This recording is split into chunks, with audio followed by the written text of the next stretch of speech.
have some things I'd like to read to you guys and share with you, and then we'll do the individual awards in the middle, and then we'll acknowledge our seniors and give you some sweet swag at the end. Sound like a plan? All right. Good grief. Reese Brackett. Let's try that again. Reese Brackett.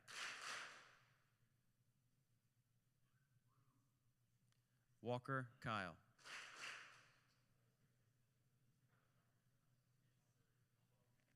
Duncan Bell.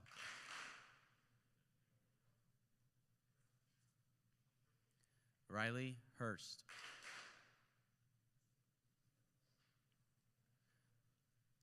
Riley Parks.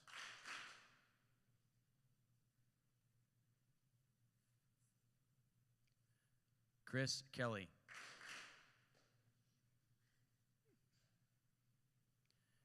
Chase McGee.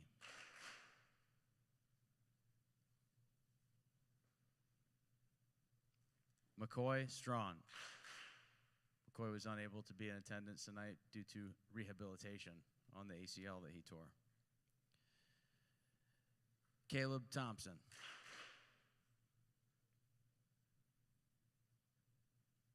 John Wagner.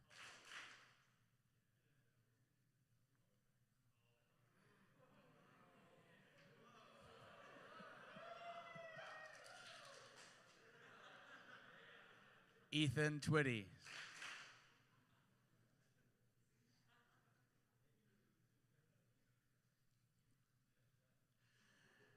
Jacob Wood.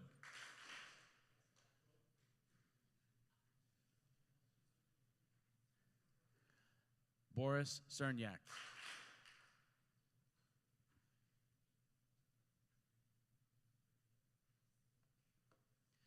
Nathan Chamberlain.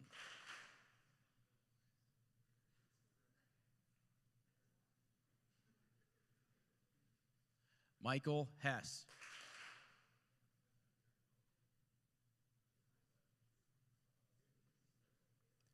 Connor Robbins.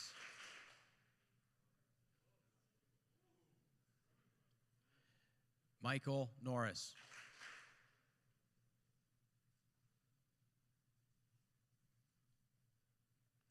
Trevor Howard.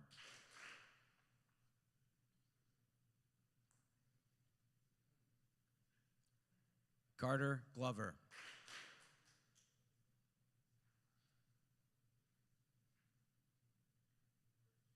Blake Einhillig.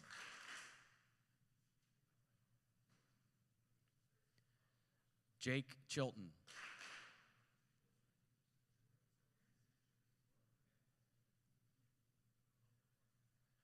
Jackson Kyle.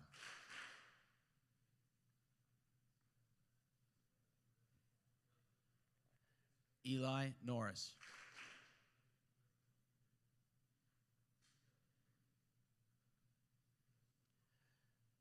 Zach Anderson.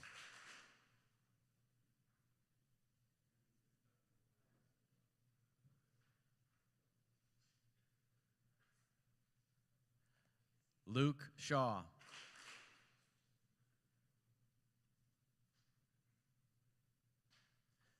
Patrick Hissam.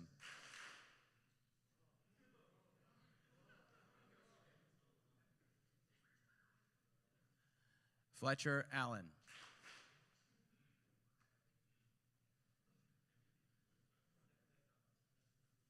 Eli Pome.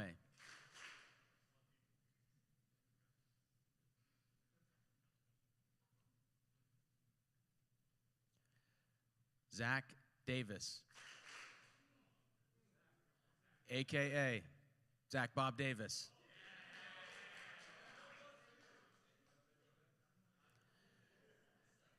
James Heaton.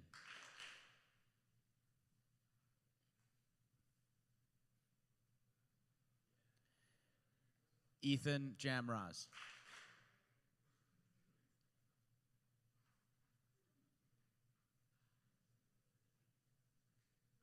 Did we miss anyone? Let's go. Ladies and gentlemen, Mr. Zach Durr.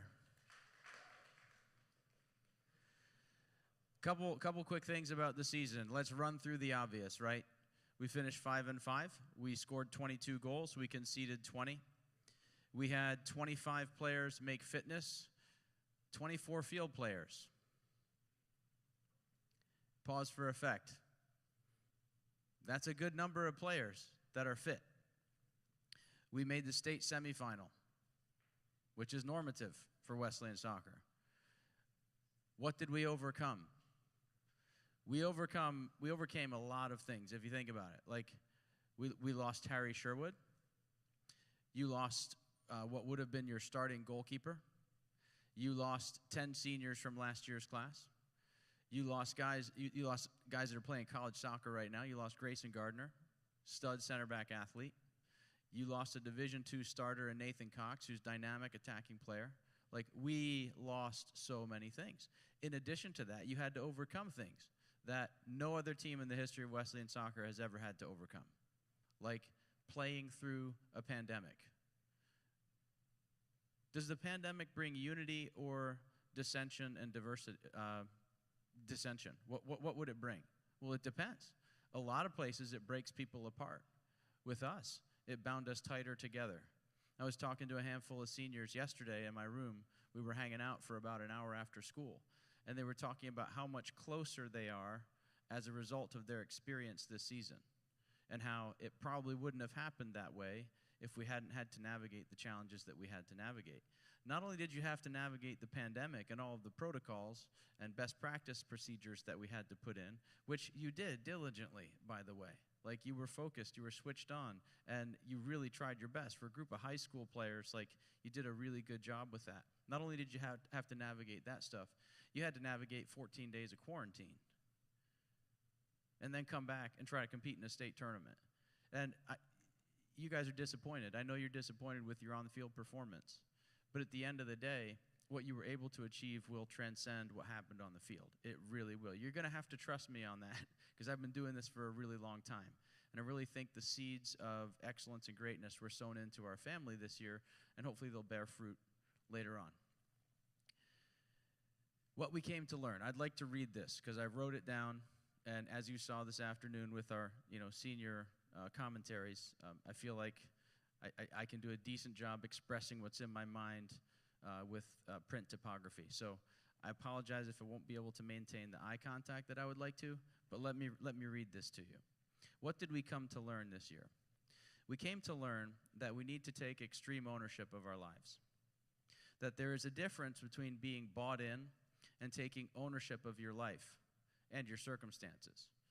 Back in the day with the Kings Warriors, when I coached in the PDL, we had 4 basic categories of player. Blockers, not doing that, that's stupid. People that were chameleons, like if the group was doing something, they'd kind of go along with it. If they're doing something well, yeah, sure, I'll do that. Not going to get in the way. If they're doing something stupid, yeah, I'll do that too. Chameleons, blockers, chameleons. Those who were bought in, oh yeah, let's do it. I'm in. And then those who are in an elite class, those who take ownership of everything. The vast majority of you, I'd like to say all of you, but time will tell. The vast majority of you, and hopefully all of you, have taken extreme ownership of our program and of your lives. You weren't perfect, but you own things. Chapter 2, we came to learn that there are no bad teams, only bad leaders. And the best leaders are servant leaders. How many of those do we have in our program? A pretty strong number. Those who are willing to sacrifice their own interests for the love of their brethren. The SEAL team, the Munchkins, right? There's a team that's winning as they navigate the rigors of the ocean. There's a team that's losing. The team that's losing has bad leadership. What did Jocko do? He switched the leaders. What happened? That team started performing better. Remember that when you're in business. You won't have a bad team, but if you're not able to lead them, your business won't do as well. Remember that when you're in front of students in your classroom. Remember that when you're the dad in your home. Remember that. There are no bad teams, just bad leaders. So be a good leader, and a good leader is a servant leader. We came to learn that we need to believe. We need to believe in something and someone bigger than ourselves. Jesus. period. Say that name, Jesus. I'll say that name, Jesus. We need to believe in something bigger than ourselves, and who we really need to believe in, not just within our soccer community, not just within our families' homes, but across the nation, in our country. We need to believe in the name of Jesus. And you can be catalyst for that. We need to believe. We learned that this season. We learned that if we miss Jesus, we miss everything. And I think really on this one, Caleb, I'm just going to say less. One word, Jesus.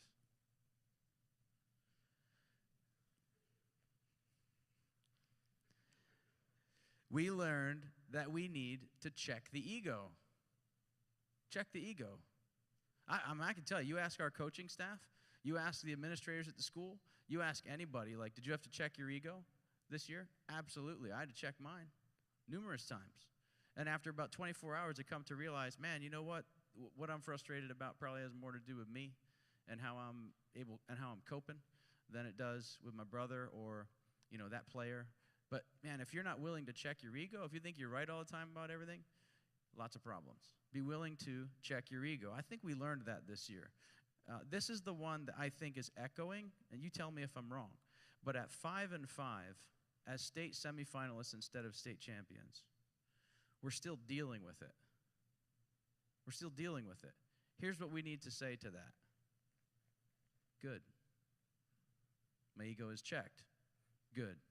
Opportunity for you seniors that are moving on to turn back around and invest in the younger players in the program. Opportunity for you younger guys to get after it. Caleb Thompson and I were talking the other day. He was like, I'll tell you what I'd do, man. I'd just be in the weight room grinding, getting ready for next season, but I don't have next season. And it's like, wait a second. Of course you do. You got next season.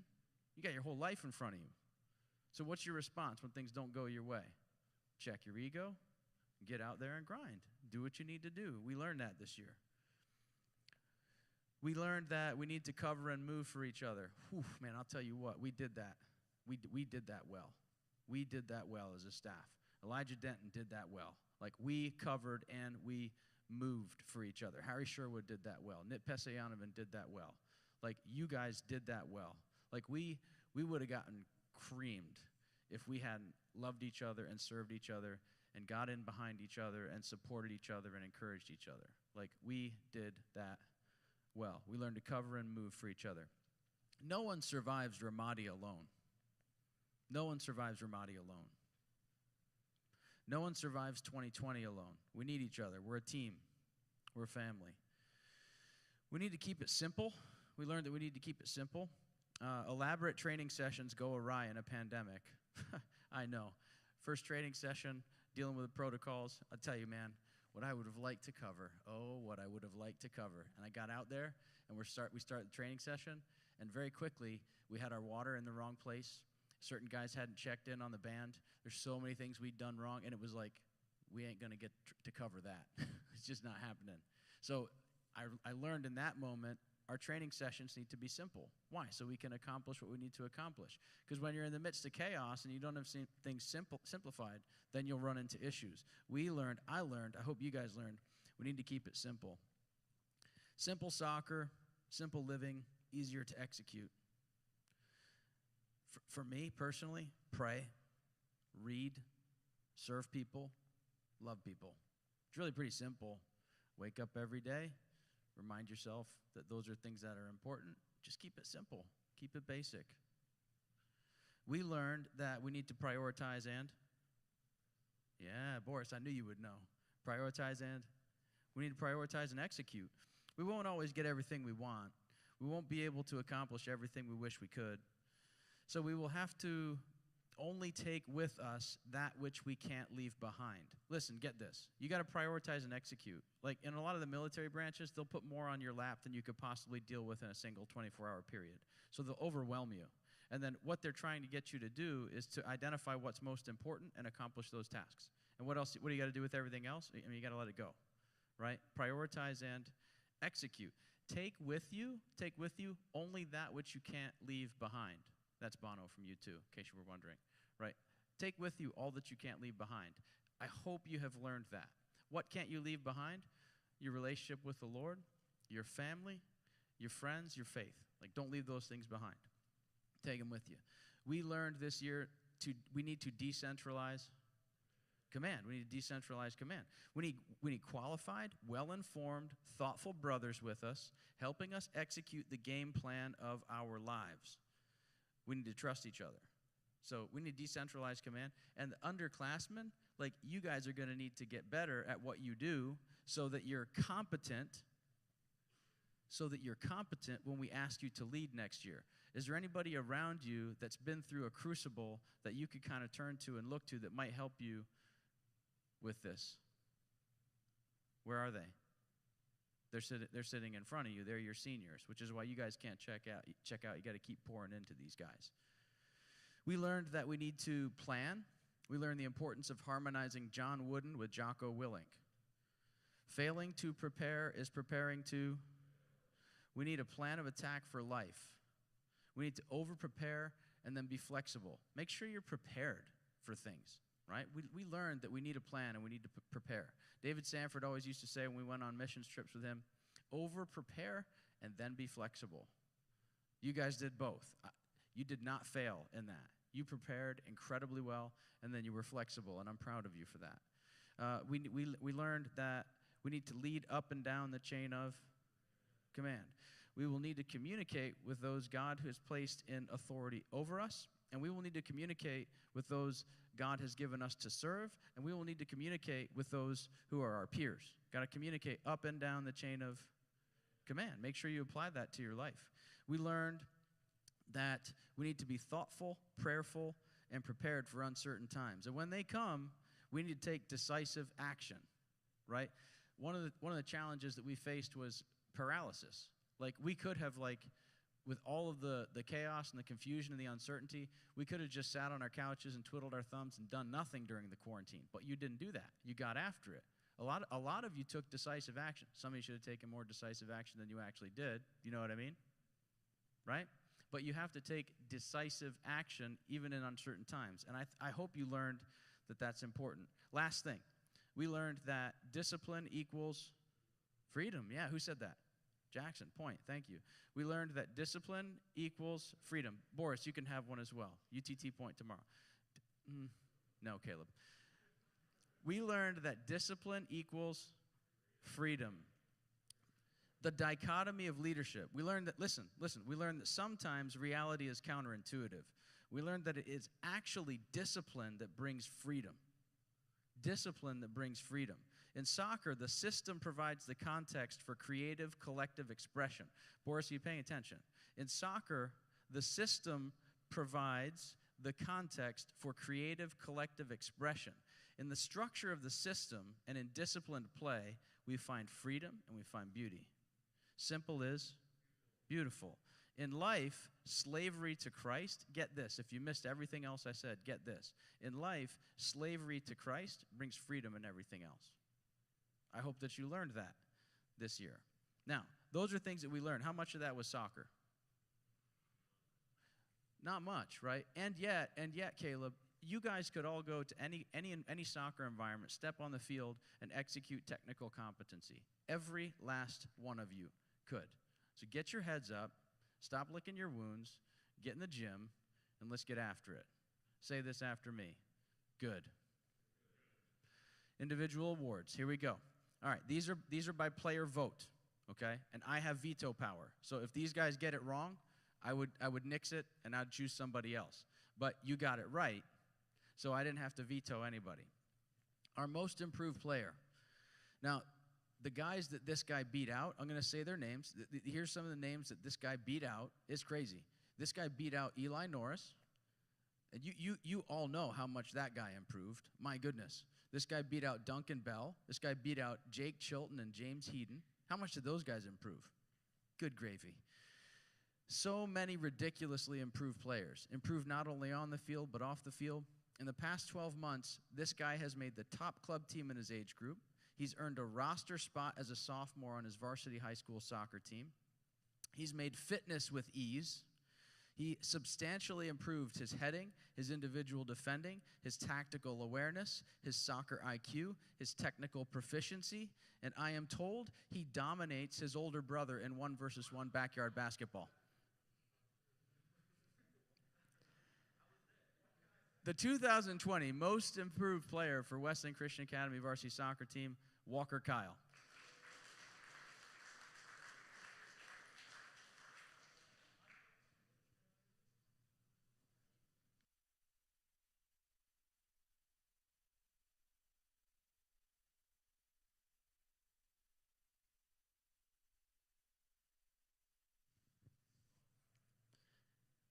The 2020 Most Valuable Defensive Player. Again, the players that this individual player beat out for this award are accomplished in their own right. Here's some names that this guy beat out. Lockdown senior defender Ethan Twitty. Ethan's a two-time Lee Rickman Trojan Award winner. That's for like the most competitive player in our training environment. This guy also beat out Caleb Thompson, stellar senior who embodies the drip.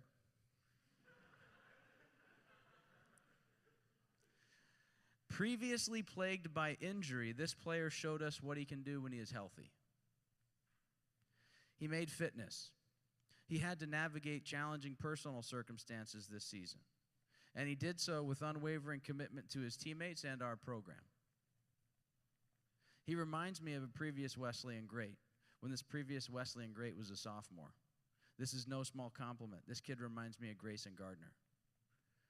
He received 26 of the 31 votes from his teammates for this award, and I just want him to remember, it's not what you do in the arena, it's what the arena does in you that matters. The 2020 Most Valuable Player, Defensive Player for Wesleyan Christian Academy Soccer, Patrick Hissam.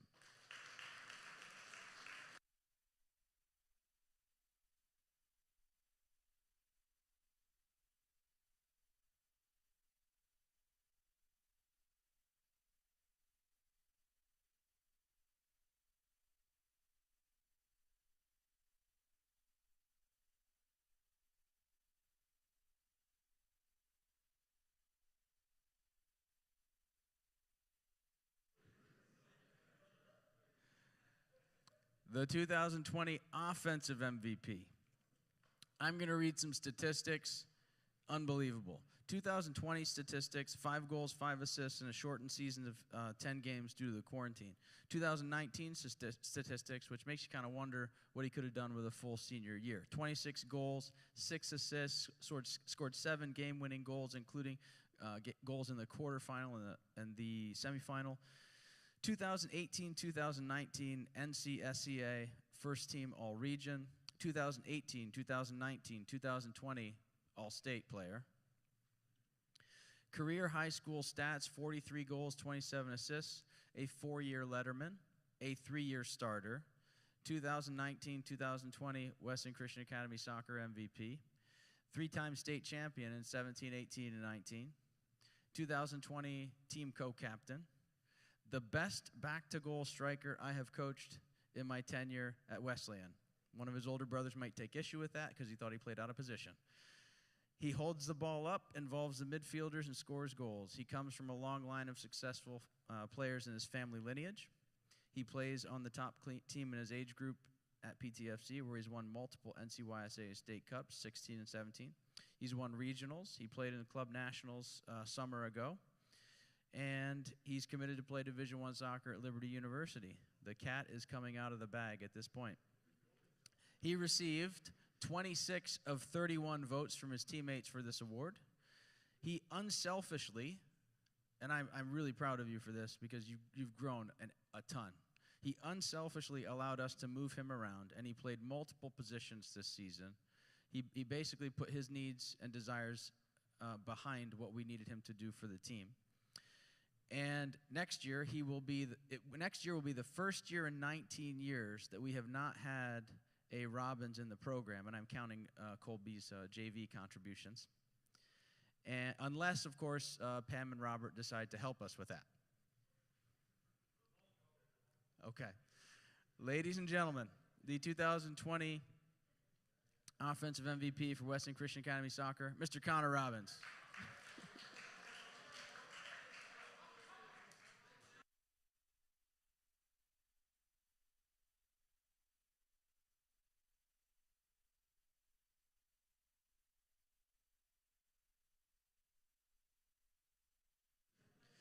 Sit down, Jackson Kyle. The 2020 Coaches Award. This particular individual embodies servant leadership. And again, the mark of the man is measured in small part by those who selected him, that would be you guys, and by those who also received votes for this award, who included, like these were your top people.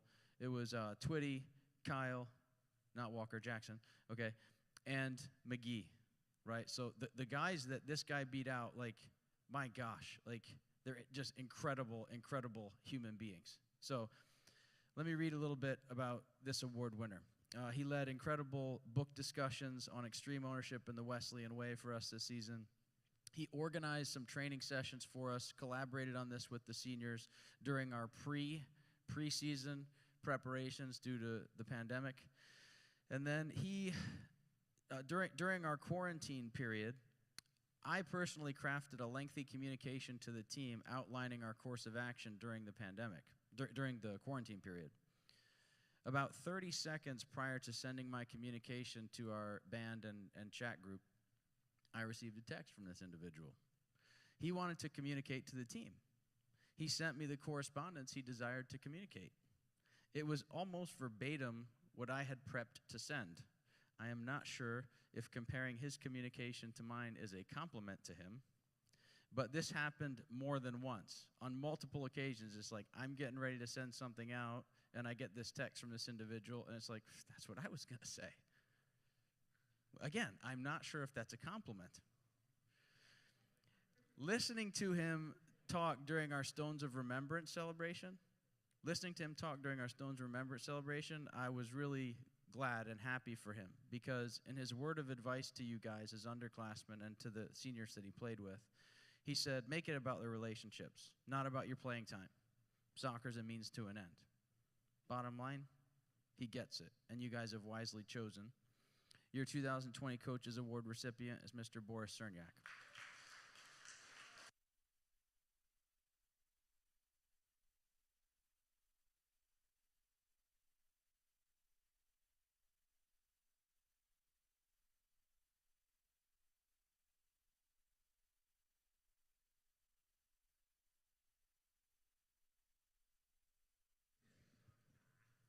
We're doing pretty well on time here. We're going to make it. A couple additional awards that I would like to, we can do pictures. You're going to do these pictures solo up here.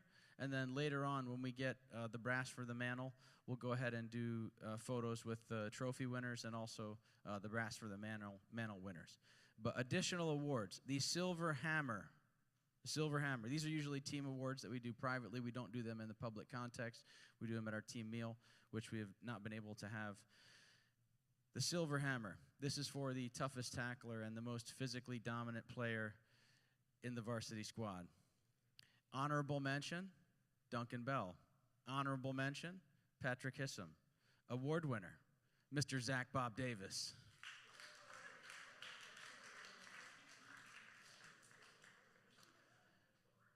Zach Bob Davis, we're going to ask you to get a picture right over here, flying solo.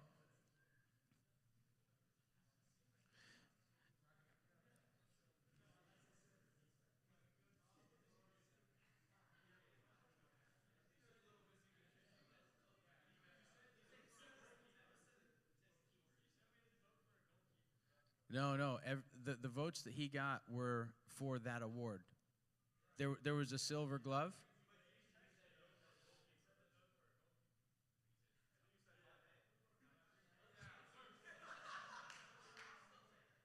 Congratulations, Bob. We'll double check the communique. You got it right there. Okay. No, we're gonna go ahead and follow protocol. The Silver Glove Award winner, which is awarded to the goalkeeper that earned the respect of the team the most. The goalkeeper, correct. The Silver Glove for this year's team goes to Mr. Duncan Bell.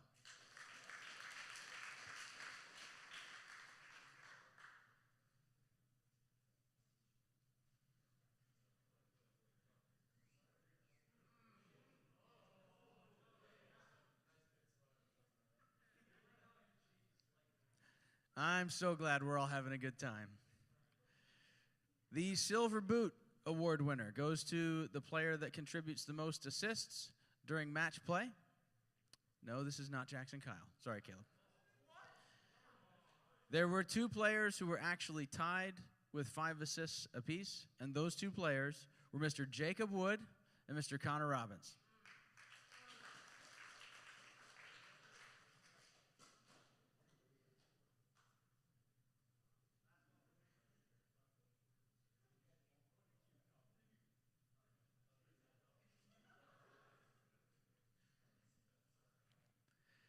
The Golden Boot Award goes to the player that scored the most goals in match play. Self-explanatory. And we have an honorable mention to Trevor Howard, who came in 3rd place. And then 2 players were tied for 1st place this year with 5 goals apiece. That's Mr. Connor Robbins and Zach Anderson.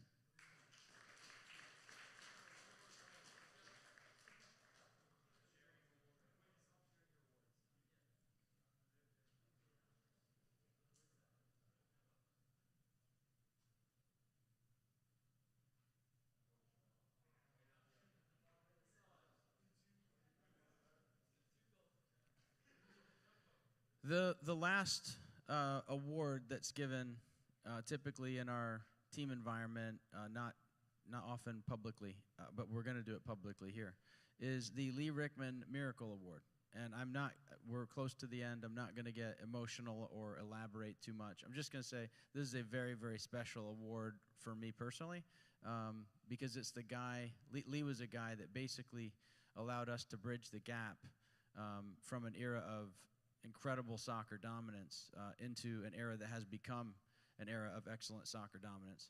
And he also just loved Jesus with incredible passion and desire and drive. And he knew his own humanity. He knew that he was not perfect. He knew he was a flawed individual. And he just wanted nothing more than to love Jesus well, because Jesus first loved him. And so we crafted an award to honor Lee that basically recognizes the guy that gets after it like Lee always did in practice more than any other player. He was probably the most, and I don't think that's a hyperbolic overstatement, he was probably the most competitive player I've coached in terms of hating to lose and striving to win and sharpening everybody since I've been at Wesleyan. And there are some guys that would probably go right alongside him that they would be in the same group together, but Lee and a Carter Robbins or a Brant Bronico, those guys would really get after it. So this award, in my opinion, is a really special award. It's one that I'm most honored to give. There were 2 players this year that tied for this award based on the data that I took in training. So I don't think it will surprise you, because you guys were the guys that had to play against them every day in practice. And the 2 top training players were Caleb Thompson and Ethan Twitty.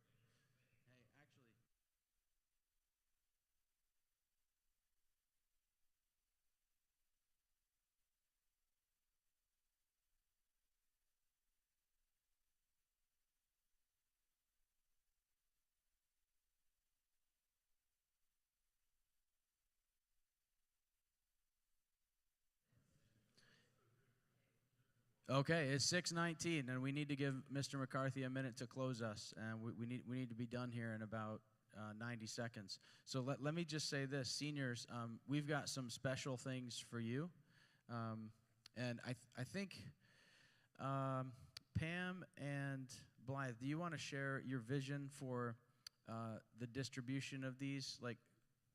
No, you don't. Would you guys like to receive them after, or do you want me to call you up here and let you come get them one at a time now?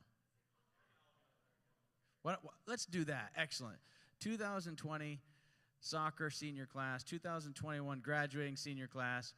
Come on down and get your swag.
Okay, we have a quick surprise from our seniors, so we'll let them have the mic for a moment. Matt, are we okay on time? Okay. All right. Boris, the mic is all yours. All right. So first and foremost, our senior class would just like to thank all of y'all. You really made this season much better. We went through a lot, and we just appreciate y'all for helping us with that. But I think one group of people that got missed out in terms of recognition today is our coaches and the staff. So before we hand out some stuff, we just ask if you all can just give a quick round of applause just real quick. So first up, we have Mr. Zach Durr.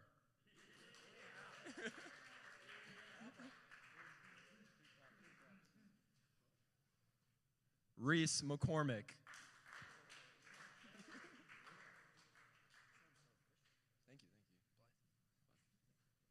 Blythe Glover.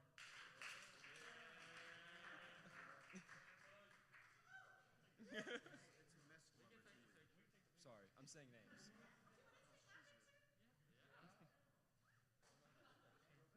Ryan Farlow.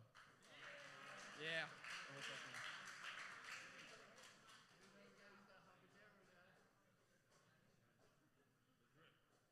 And last and definitely least, Coach Reitenauer.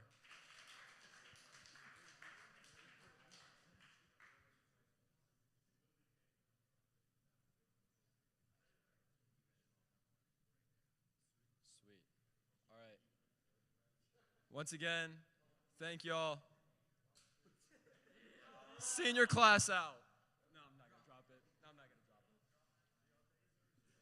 As these guys clear the stage, I'm going to ask Mr. Matt McCarthy to come and close us in a word of prayer and offer any concluding remarks he may have. Thank you, everyone. Benediction, that's what it said. You want me to do the benediction? All right, Coach Reitenauer asked me to give a benediction. So that's kind of like a big word for like give a blessing from Scripture. And so I'm going to read a verse from the Apostle Paul, and I think it's appropriate in light of all the adversity you guys have faced this year, and we're continuing to face. And hopefully this will be encouragement to each of you guys that are here tonight and gals, and to you parents at home. It's from Paul, the great saint. Romans 15:13, he says this: "May the God of hope fill you with all joy and peace in believing, so that by the power of the Holy Spirit you may abound in hope." And that's my bestowing of a blessing on you guys. There's so much security and rest always found in Jesus. And some of you guys you're going to be moving on to bigger and better things. And I've had some of you guys in small groups when you're in 8th grade, and it's exciting to see where you are now. But my hope for you is that you will find your rest in our great Savior, because he has blessed us with so much, and he's going to continue to bless you. And that's my prayer for you. Let me pray. God, we are so grateful for the opportunity tonight to celebrate ultimately what you've done in each of these athletes, and we're grateful. And but we're most grateful for just that verse that we just read, the hope and the security that we have in Jesus our Redeemer. Help us to live for him. Help us to glorify him. Be with us as we leave this place. Keep us safe. Help us to